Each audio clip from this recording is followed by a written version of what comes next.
കേരളത്തിന്റെ പൊതുഗതാഗത സംവിധാനമായ ട്രെയിനുകളിൽ പോലും സ്ത്രീകൾക്ക് സുരക്ഷിതമായി യാത്ര ചെയ്യാനാകില്ലെന്ന ഭീതിതമായ യാഥാർത്ഥ്യം അടിവരയിടുന്നതായിരുന്നു വർക്കലയിൽ വെച്ച് 19-കാരി സ്ത്രീക്കുട്ടിയെ അതിക്രൂരമായി ചവിട്ടി ട്രാക്കിലേക്ക് തള്ളിയിട്ട സംഭവം.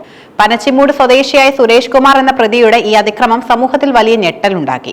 കേസ് അന്വേഷണം പുരോഗമിക്കവേ പ്രതിയുടെ മദ്യപാന ദൃശ്യങ്ങൾ ഉൾപ്പെടെയുള്ള നിർണായകമായ തെളിവുകൾ പുറത്തു വന്നിരിക്കുകയാണ്.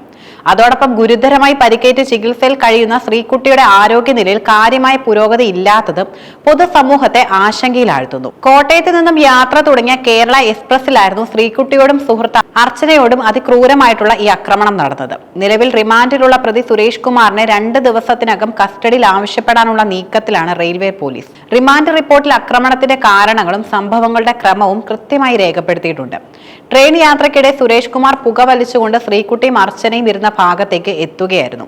ഇത് ചോദ്യം ചെയ്തതാണ് ആക്രമണത്തിന് വഴിവെച്ചത്. പുകവലി ചോദ്യം ചെയ്തതിന് പുറമെ പരാതി നൽകുമെന്ന് പെൺകുട്ടി പറഞ്ഞതോടെ പ്രതി പ്രകോപിതനാവുകയായിരുന്നു.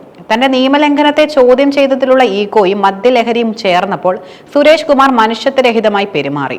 പ്രകോപിതനായ സുരേഷ് കുമാർ 2 പെൺകുട്ടികളെ ആക്രമിച്ചു എന്നതാണ് റിമാൻഡ് റിപ്പോർട്ടിൽ പറയുന്നത്.